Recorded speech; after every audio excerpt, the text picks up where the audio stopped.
हे बघा सर्व पीठ जे आहेत ना मस्त एकत्र करून घेतलीत मी।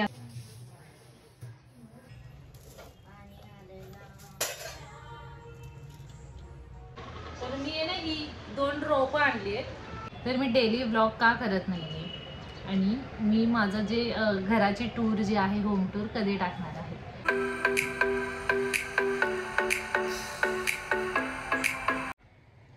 गुड मॉर्निंग, मी अरुणा चौधरी माझ्या या नवीन ब्लॉगमध्ये तुमचं स्वागत करते। तर आज काव्य आर्याला सुट्टी आहे त्याच्यामुळे मी सकाळी थोडंसं लेट उठलो। तर मी माझ्या मिस्टरांसाठी आहे ना चपाती आणि बुर्जी केली आहे, एक बुर्जी त्यांना टिफिनला द्यायला। आणि आता मी ब्रेकफास्टला जे आहे ना भेळ करणार आहे। तर मी कशी करणार आहे भेळ ते तुमच्याशी शेअर करेल। तर मी आहे ना 2 झाडं म्हणजे रोपं आणलेली आहेत, तर ती मला कुंडीमध्ये लावायची आहेत। तर मी ना काल ज्यांच्याकडून रोपं घेतली ना त्यांना मी विचारलं की म्हणजे जेव्हा आपण त्यांच्याकडून जेव्हा ती रोपं आणतो तर तेव्हा त्यांना फुलं असतात, पण जेव्हा मी घरी आणून जेव्हा लावतो त्याच्यानंतर फुलंच येत नाही। तर त्याने मला त्याचं कारण पण सांगितलं, तरी पण मी तुमच्याशी शेअर करेल। तर इथे मी माझ्या मिस्टरांसाठी टिफिन पॅक करते। तर काकडी टोमॅटोचे स्लाइसेस कापून घेतलेले आहेत, टिफिन आता इथे पॅक करते। चपाती दिलेली आहे, आज भाकरी नाही दिली मी, बुर्जी आणि हे सॅलड दिलेलं आहे। तर ब्रेकफास्टसाठी मी इथे बनवते भेळ। तर गावावरून आम्ही नेहमी भेळ आणतो, घरी नेहमी भेळ असते घरामध्ये, मुलांना पण प्रचंड आवडते। तर आजचा ब्रेकफास्ट आहे ही भेळ, त्यामध्ये काकडी टोमॅटो टाकलेला आहे, कांदा कोथिंबीर लिंबू पिळला आहे। आता यामध्ये मसाला टाकायचा आहे, कोणताही मसाला टाकू शकता तुम्ही घरातला। तर आज मी जस्ट नॉर्मल लाल तिखट टाकलेलं आहे, चवीप्रमाणे मीठ, छान हाताने मिक्स करायचं आहे। तर याआधी एक व्लॉग टाकला होता मागच्या वर्षी मटकी भेळ। तर प्रॉपर मटकी भेळ जी आपण खातो, म्हणजे आता खूप साऱ्या असं हॉटेलमध्ये मटकी भेळ वगैरे अशी मिळते मिसळच्या, तर तशी ती मटकी भेळची रेसिपी मी दाखवली होती। तर त्याची लिंक मी डिस्क्रिप्शन बॉक्समध्ये दिलेली आहे। तर मस्त हा ब्रेकफास्ट दिला मी माझ्या मिस्टरांना आणि आता इथे मुलांना देते भेळ। तर मी आहे ना ही 2 रोपं आणली आहेत, हे फुल आहे त्याला आणि हे असं थोडंसं लाल कलर आणि हिरव्या कलरची पान आहे। तर ही दोन्ही पण अशी आणली आहेत ना की याला कमी पाणी लागतं, म्हणजे 2-3 दिवसांनी पाणी टाकायचं आणि सूर्यप्रकाश नसेल तरी ही झाडं छान राहतात। तर मी हे एक आणलेलं आहे, असं बकुळीच्या फुलासारखं होतं, पण हे कसं सुकलंय म्हणजे असं, आणि म्हणजे नेहमी सुकतच राहायचं, चांगलं नव्हतं हे। आता याच्या जागी हे लावणार आणि हे काय आलंय काय कळत नाहीये मला। तर मग हे पण आता काढणार आणि या दोघांमध्ये हे 2 लावणार। आणि हे मी मोगरा आणलेला, मोगरा।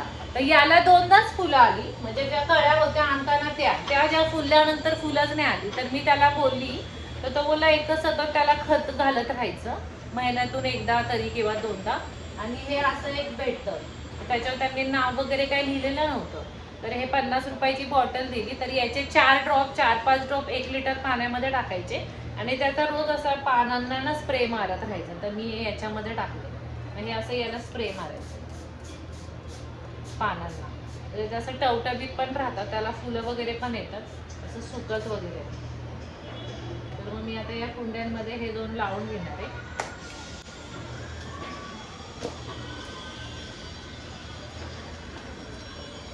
आणि परत हे जे मोगऱ्याचं जे आहे ना ते परत काढणार आहे, थोडंसं मुळं थोडीशी मोकळी करून मग परत ते लावणार आहे। कारण असं म्हणतात की थोडंसं जे मोगऱ्याचं जे आहे ना ते मध्ये मध्ये 1 महिन्यातून एकदा तरी थोडंसं मातीतून थोडंसं मोकळं करायची ती मुळं आणि परत हे करायचं, म्हणजे येतात।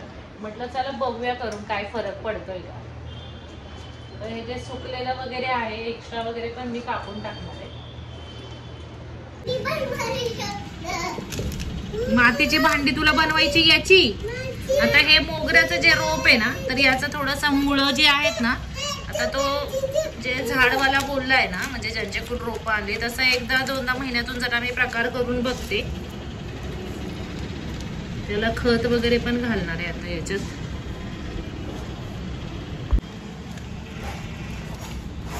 हे असं थोडंसं मोकळं करायचं। तर मी तर तुम्हाला आता या व्हिडिओ दाखवते, नंतर पण मग मी व्हिडिओ बनवेल जर फुलं वगैरे यायला लागले तर। मुळं तुटली पण नाही पाहिजे, म्हणजे एवढं पण असं ते नाही करायचंय। जेव्हा मी हे त्याच्याकडे घ्यायला गेली ना, तर त्याला म्हटलं की कमी पाणी लागणार आणि सूर्यप्रकाश नाही भेटला तरी चालेल असं रोप हवंय, तर पण त्याला फुलं पण पाहिजे, तेव्हा मला त्याने हे दिलेलं.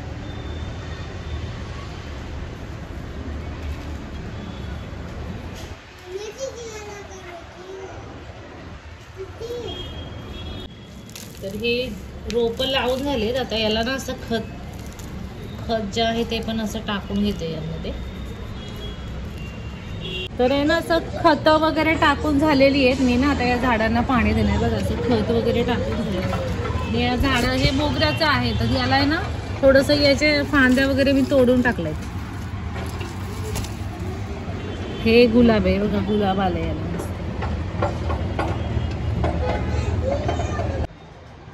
तर झाडांना आहे ना मस्त पाणी घालून वगैरे झालंय, खत टाकून झाले. आता स्प्रे मारणं, मला हे फार आवडतं असं झाड.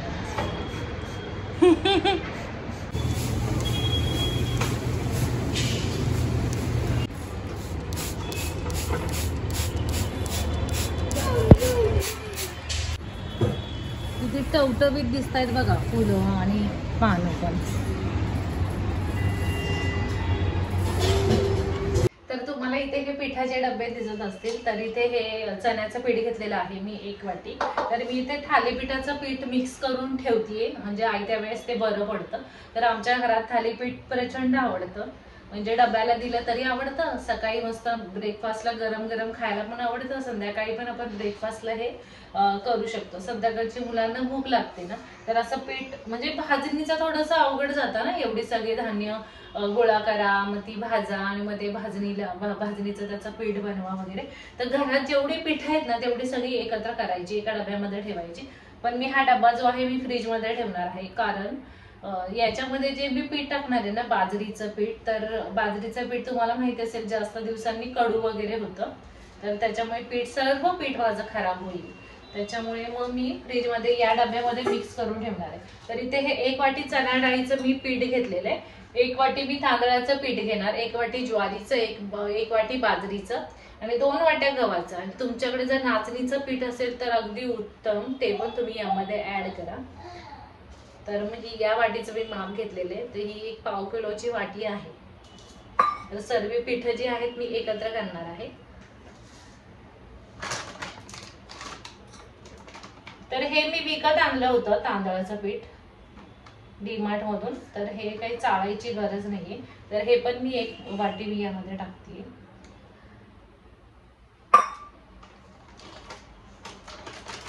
मी 2 वाटी गव्हाचं पीठ घेणार आहे.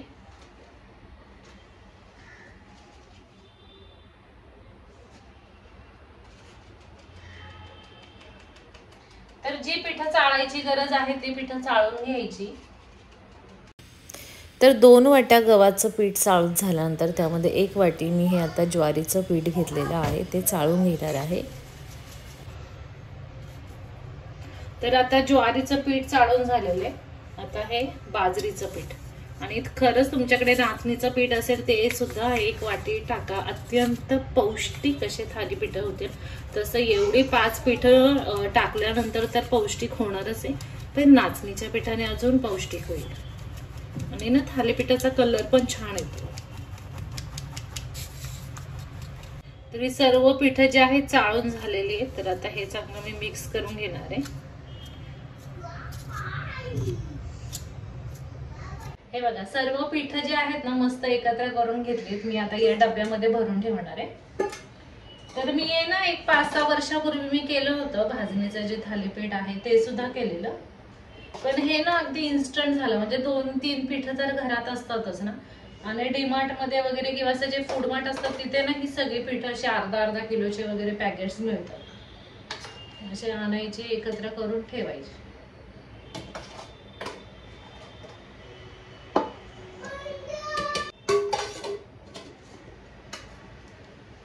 तर 1.5 किलो जेमतेम हे पीठ झालं असणार. तर मस्त खुसखुशीत, खमंग आणि अत्यंत पौष्टिक असं थालीपीठाचं जे पीठ आहे ते मी बनवलेलं आहे आता. तर मी सुद्धा घरी नक्की ट्राय करा. याच्यानंतरचा एखाद्या ब्लॉग मध्ये मी याची रेसिपी पण तुमच्याशी शेअर करेन. पण अगदी परफेक्ट अशी जी रेसिपी आहे ना याची, ती मी माझ्या अरुणाच कुकिंग या चॅनलवर अपलोड केलेली आहे. त्याची लिंक डिस्क्रिप्शन बॉक्स मध्ये दिलेली आहे, ती सुद्धा तुम्ही पहा. तर आता माझं सर्व आवरलेलं आहे आणि मला जेवायचं आहे, पण मला माझ्या व्हिडिओजला ज्या कमेंट येतात त्याबद्दल मला बोलायचं आहे. तर मी डेली व्लॉग का करत नाही आहे आणि मी माझं जे घराची टूर जी आहे, होम टूर कधी टाकणार आहे, तर या 2 प्रश्नांची मला तुम्हाला उत्तरं द्यायची. तर यूट्यूब चॅनल जे आहे हे मॉनिटाईज होईपर्यंत, म्हणजे पैसे चालू होईपर्यंत मी डेली व्लॉग्स टाकलेले आहेत. मागच्या वर्षी कंटिन्यू 6 ते 7 महिने मी डेली व्लॉग केलेले आहेत आणि जे सोपं नाही आहे आणि जे करतायत ना, खरंच त्यांचं मला खूप कौतुक वाटतं. त्याच्यानंतर एकदा माझा चॅनल मॉनिटाईज झाल्यानंतर मी हळूहळू ते कमी केलं. आठवड्यातून 2-3 वगैरे टाकायला लागले आणि आता सध्या थोडंसं कमी झालेलं आहे, कारण थोडंसं माझा तब्येतीचे इश्यू चालू आहे. त्याच्यामुळे आठवड्यातून 1-2दा कधी कधी नाही जमते. तर मला त्या प्रश्नाचं एक उत्तर द्यायचं होतं की जर खरंच तुम्हाला डेली ब्लॉग वगैरे माझे बघायचे असतील तर मी याच्या आधी मी डेली ब्लॉग्स टाकलेले आहे. बरं, ते डेली ब्लॉग असेच नाही टाकले, त्याच्यात खूप अशी मी इन्फॉर्मेशन दिलेली आहे.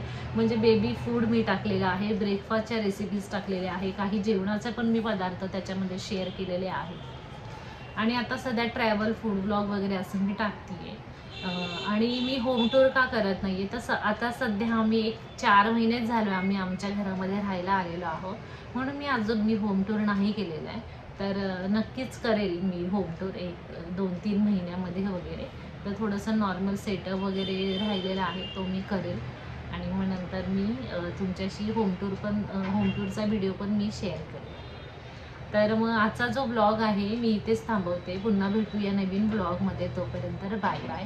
तर व्हिडिओ कसा वाटला कमेंट करून नक्की सांगा आणि प्लीज तुम्ही माझे व्हिडिओ पाहत आहात तर सबस्क्राईब करायला विसरू नका आणि कमेंट करा, लाईक करा आणि शेअर करा. धन्यवाद.